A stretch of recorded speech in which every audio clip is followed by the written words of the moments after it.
નમસ્કાર મિત્રો, વિડીયોમાં તમારું સ્વાગત છે। જી હા મિત્રો, અત્યારે હાલ મોટા અને મહત્વના સમાચાર સામે આવી રહ્યા છે। તો મિત્રો, સમાચારમાં વાત કરીએ તો ચોમાસાની શરૂઆતમાં જ માંડ એક મહિનામાં શહેરમાં શાકભાજીના ભાવ બમણા થઈ ગયા છે। એક મહિના પહેલા શહેરના બજારોમાં મરચાના ભાવ કિલો દીઠ 50 થી 70 રૂપિયા હતા, જે હાલમાં 110 થી 120 રૂપિયા થયા છે।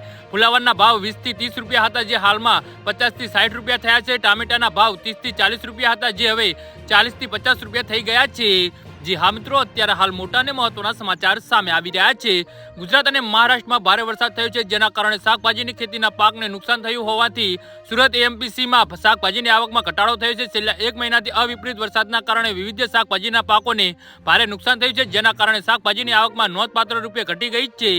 જી હા મિત્રો, અત્યારે હાલ મોટા અને મહત્વના સમાચાર સામે આવી રહ્યા છે। એએમપીએમસીમાં સમગ્ર ગુજરાત મહારાષ્ટ્રમાંથી શાકભાજી આવે છે, પરંતુ વરસાદના કારણે શાકભાજીના પાકને નુકસાન થયું હોવાથી શાકભાજીની આવકમાં ઘટાડો થયો છે, જેથી ભાવ વધારો નોંધાઈ રહ્યો છે। સતત વરસાદના કારણે શાકભાજીનું ઉત્પાદન 50% કરતાં પણ ઓછું થઈ ગયું છે, જેના કારણે માર્કેટમાં શાકભાજીની આવક ઓછી છે।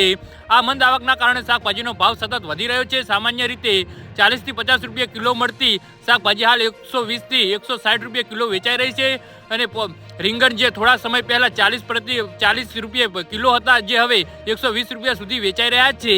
જે હા મિત્રો, તો આના વિશે તમારું શું કહેવું છે તો નીચે અમારી કમેન્ટ બોક્સમાં જરૂરથી જણાવજો। ધન્યવાદ।